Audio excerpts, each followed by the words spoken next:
Pois é, Alex. Acho que muitas pessoas que estão acompanhando o nosso programa nem sabem, nunca ouviram falar disso, mas existe sim a síndrome do impostor e é o assunto que nós vamos, conversar agora. Esse mundo de hoje, minha gente, aí das redes sociais, tem umas características que a gente precisa ficar atento.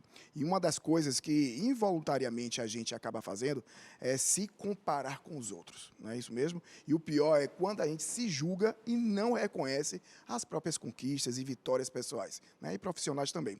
A síndrome do impostor é uma desordem aí de autopercepção e que está aqui no estúdio, onde vai bater esse papo com a gente, é a doutora Ana Paula Teixeira, que é médica aí do trabalho, especialista também na saúde mental. Certo, doutora? Muito obrigado, pela sua participação aqui, sua disponibilidade de um assunto tão interessante, que eu fiquei impressionado, sobre os relatos que existem na internet falando sobre essa síndrome, a síndrome do impostor. Eu acompanho muito, a psiquiatra Ana Beatriz Barbosa, e numa entrevista ela deixou isso claro. Perguntaram a ela o que é hoje o grande mal no ser humano. E ela deixa bem claro: a comparação. Viver se comparando. E isso é uma realidade, né, doutora? Boa tarde. Muito boa tarde, obrigada pelo convite, por estar aqui com você, falando a respeito de saúde mental. E esse tema ele é relevante na nossa sociedade e a comparação é um dos grandes males. E é um dos gatilhos para a síndrome do impostor, que na verdade é mais uma fantasia que muitas pessoas possuem a respeito de não se sentir bom o suficiente, de não se sentir competente, quando na verdade já o são. E a comparação, quando eu me comparo com você e não reconheço os meus valores, as minhas qualidades, eu de fato me coloco abaixo do que de fato eu sou na verdade. As pessoas perfeccionistas, elas tendem a sofrer muito com essa síndrome, porque pessoas perfeccionistas querem o tempo todo estarem 100%, e 100% nunca ninguém vai estar. Então, acho que existe aí uma probabilidade maior dessas pessoas que são extremamente perfeccionistas terem esse tipo de síndrome, né? É um dos principais sintomas, porque na verdade elas não se sentem seguras do que são. E como eu falei, são competentes. E aí elas ficam se dedicando e trabalham muitas vezes horas a mais, é uma das possibilidades, se dedicam, se procuram o máximo, fazer o máximo, estudar cada vez mais e às vezes elas escondem o produto do trabalho delas e vamos supor que eu encomende para um famoso cantor uma canção, mas aí tem estrofe, não, mas eu não vou te entregar porque eu ainda preciso aperfeiçoar essa Sempre estrofe. tem uma coisinha para ser ajustada. Sempre com medo de que você o avalie o produto do seu trabalho de uma forma distorcida. Então, existe uma fantasia dessa pessoa de que ela não é boa. Então, não é uma doença, não é um diagnóstico como a gente tem uma depressão, ansiedade ou hipertensão, mas é uma forma que a gente se vê. É um olhar sobre a vida também, né? Um olhar sobre a vida nublado, disfuncional, distorcido. É um erro do nosso pensamento sobre nós mesmos. A gente estava comentando na redação, com o nosso diretor aqui, Fábio, justamente por isso, que as pessoas pensam tanto, galgam tanto uma perspectiva de vida, querem chegar ao topo, profissionalmente, ou conquistas pessoais, profissionais, e na hora que realizam isso, não estão satisfeitas, não estão vibrando, não estão celebrando.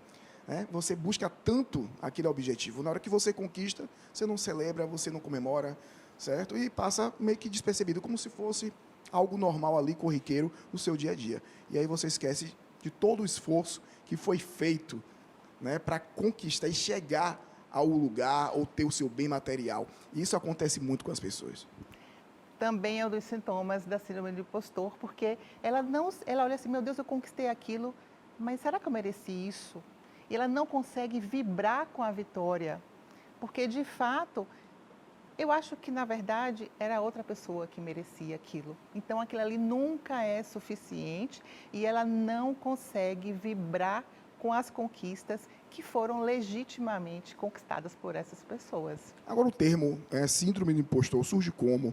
Quem é que determinou, batizou, dessa disfunção né, desse olhar nebuloso, né, nublado, como a senhora falou? Foi uma psicóloga em 1970, chamada Pauline. Então, ela, na verdade, trouxe esse conceito em 1970 e a gente vem reverberando isso até os dias atuais, chamando a atenção que esse sintoma, ele pode também ser um quadro que pode revelar um diagnóstico relacionado à depressão, relacionado à ansiedade, relacionado ao transtorno de déficit de atenção, por exemplo.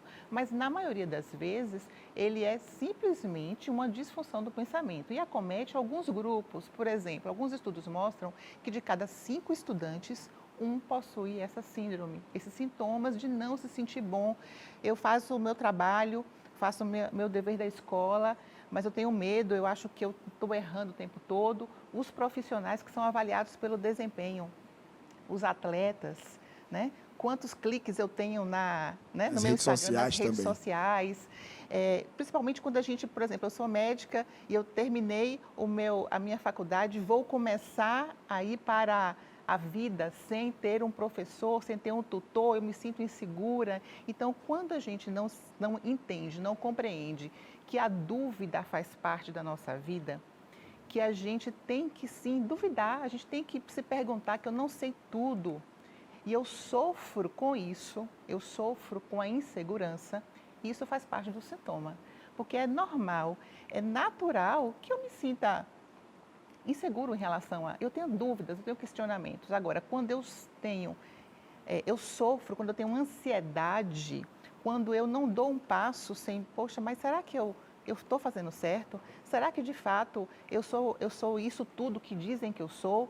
Será que, meu Deus, eu fui chamada para a entrevista? Não, não é possível. Ele deve ter visto alguma coisa errada, né? Não, eu não Quando mereço você coloca estar. em xeque, né, a sua capacidade, aí é hora de começar a repensar.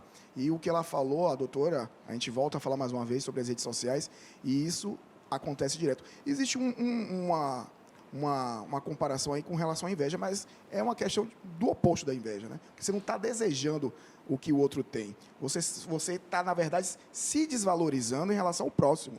O tempo todo. E é um sentimento legítimo. É um sentimento que gera sofrimento. E em vez de você se avaliar, você se paralisa, você tem uma oportunidade. Vamos, por exemplo, Ana, você tem a oportunidade de vir aqui na TV Aratu, estar no programa Universo, a audiência. Eu? Não, eu vou encontrar uma desculpa. Não, deixa para novembro.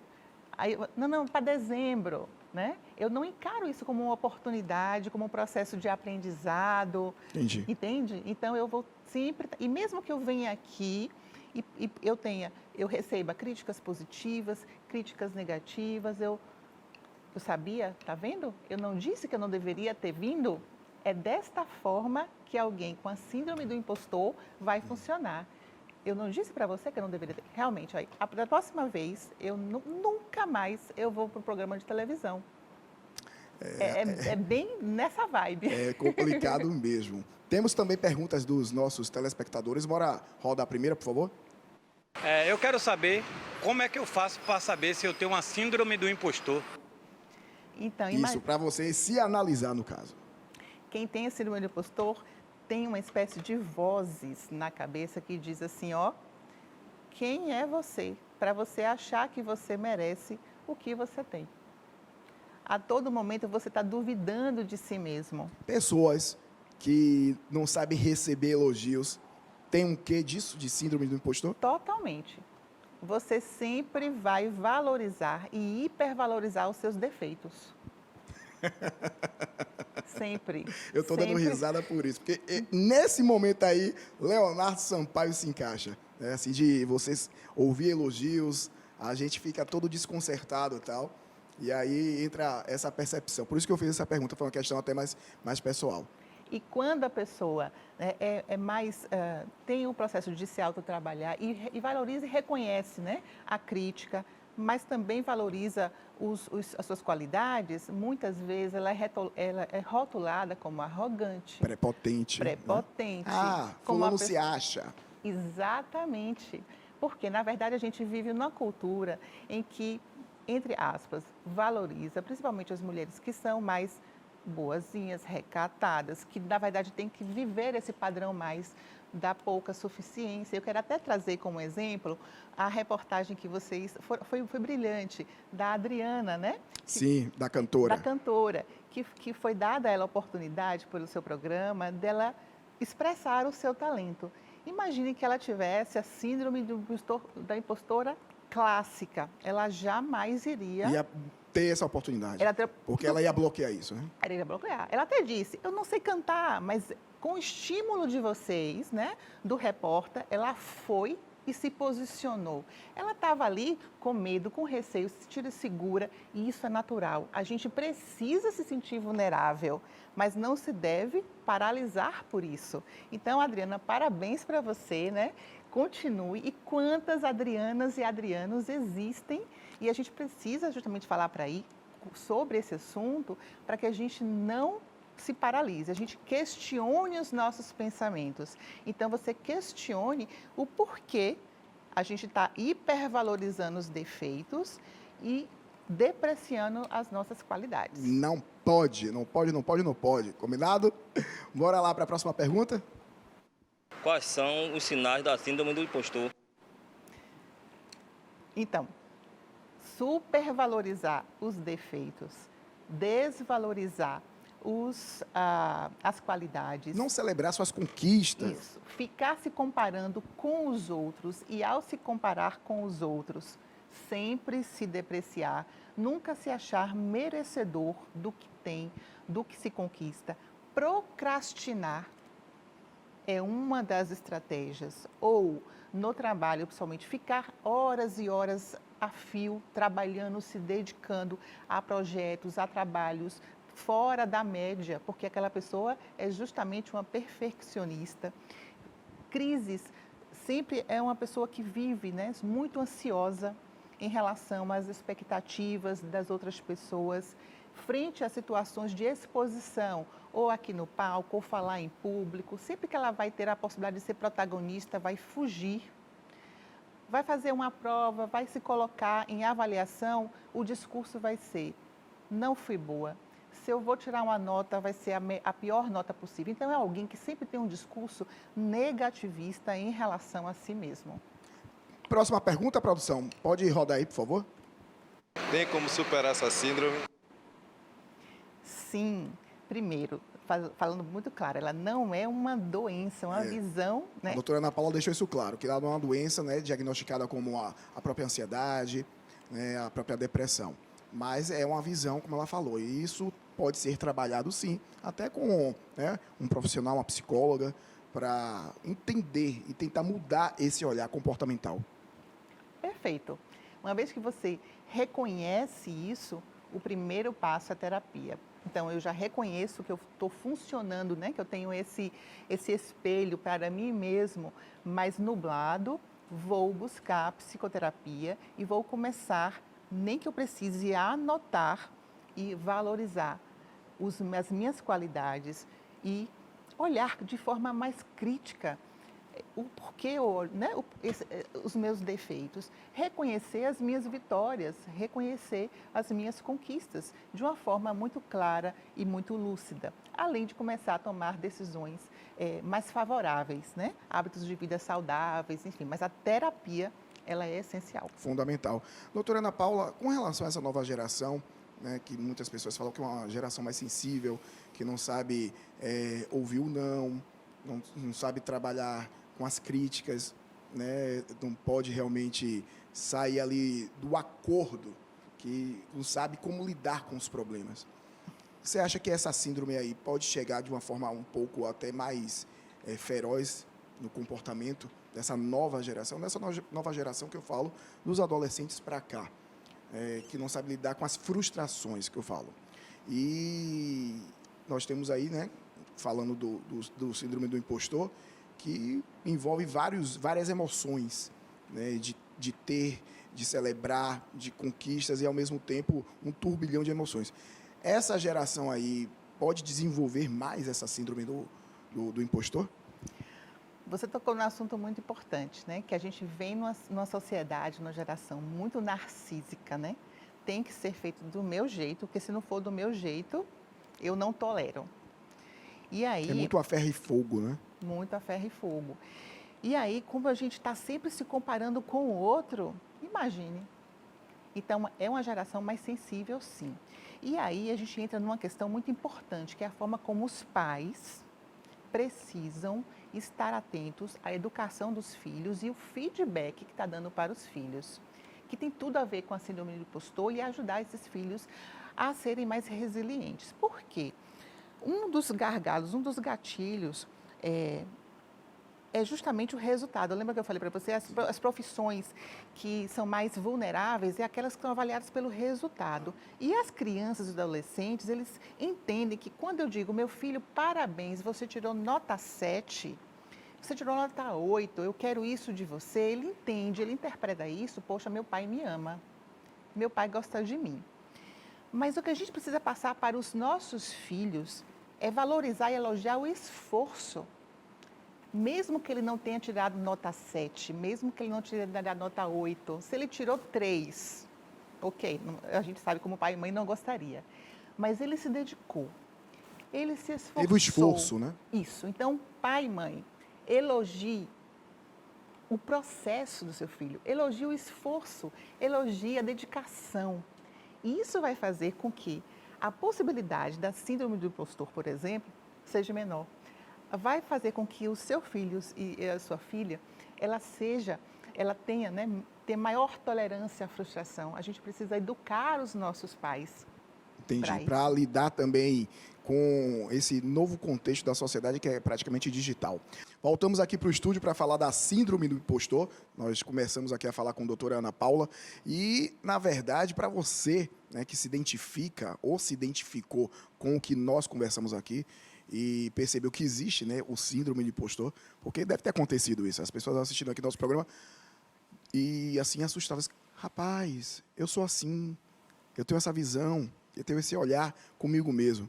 Então, doutora, para as pessoas que se surpreenderam, né, com esse diagnóstico, o que é que você aconselha? Né? Procurar um especialista, né, uma análise, bater esse papo, ou tentar realmente, né, no seu dia a dia, mudar essa visão, né, de se autodiminuir, sempre achar que, né, os outros merecem muito mais do que você. Qual é o caminho melhor para as pessoas entenderem que precisa dar essa melhorada, né, com a sua autoestima, na verdade? Então, se você se identificou com esses sinais, com esses sintomas, com essa autopercepção e você tomou a decisão de mudar a sua vida, parabéns. Porque nós viemos para este mundo para ter a vida em abundância. E compreender que isso não é uma doença, é apenas um espelho que a gente tem que está um pouco... Tá turvo. Está turvo. E que existe, sim, a possibilidade de rever tudo isso.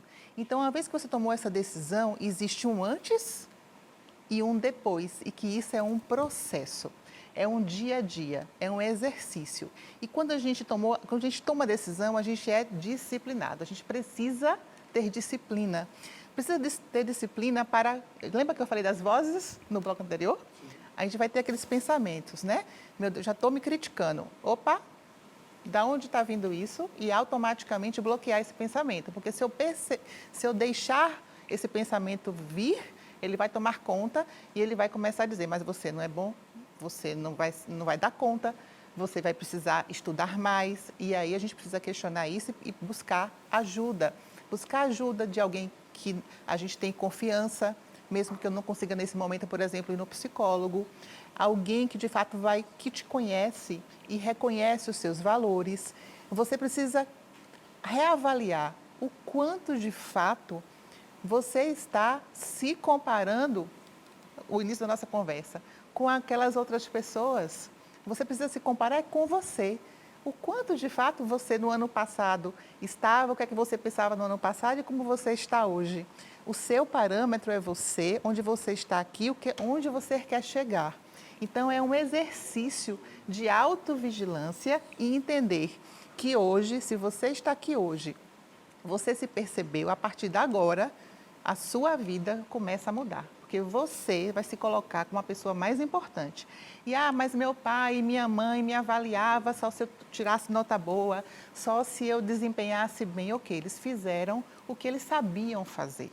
Agora você começa a ter conhecimento, comece a consumir esse conteúdo, comece a compreender como as pessoas que estão superando no dia a dia a síndrome do impostor fizeram e siga o mesmo caminho. E é importante também falar não só dos pais estarem cobrando, mas caso tenha mais de um filho, que não gere as comparações. Porque isso também pode, né, crescer um adolescente, um adulto realmente frustrado, sempre se comparando com seus irmãos. Ah, minha mãe sempre falava que meu irmão era melhor, não só nas notas, mas era o filho predileto, porque sabe se comportar e eu sou muito doido, tal. Sempre rolava mas sempre rola muitas vezes, né, essas comparações. E que essas comparações dos pais têm aí realmente uma atenção especial na hora de se comunicar com seus filhos, porque é difícil realmente, né, você ficar sempre achando ou que seu irmão, o seu irmão mais velho, ou o caçula tem uma atenção especial, né, doutora? A gente fica sempre preocupado com isso. E para quem tiver interesse também, doutora Ana Paula, e encontrá-la nas redes sociais, o que é que você pode falar aí do seu Instagram, das redes sociais? A gente fala tanto das redes sociais, né? Mas é um canal de comunicação muito, muito bom para a gente ter aí os profissionais, os especialistas, né, para a gente poder conversar realmente, marcar consulta e entender melhor esses nossos problemas. Então, eu estou no Instagram, estou no LinkedIn, doutora Ana Paula Teixeira.